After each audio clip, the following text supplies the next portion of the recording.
بالله من الشيطان الرجيم بسم الله الرحمن الرحيم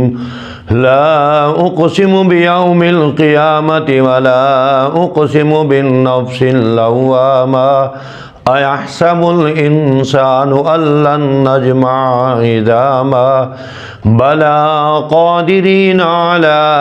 أن نسوي بنانا بل يريد الإنسان ليفجر أماما يسأل أيان يوم القيامة فإذا برق البصر وخسف القمر وجمع الشمس والقمر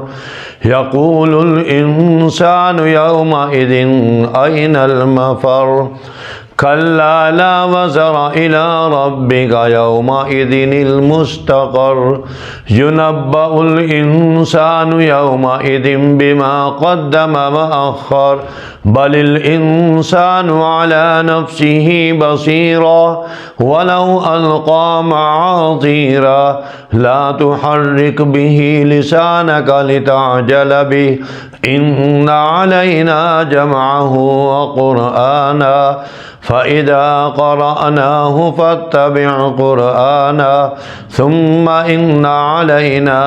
بيانا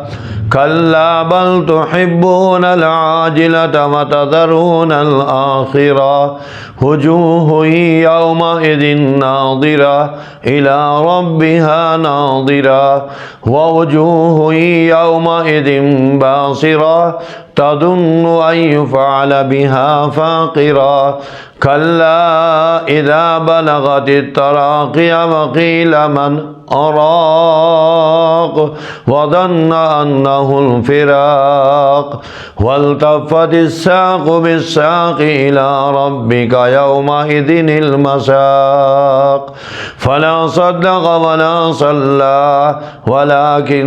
كذب وتولى ثم ذهب إلى أهله يتمطى أولى لك فأولى ثم أولى لك فأولى أيحسب الإنسان أن يترك سدى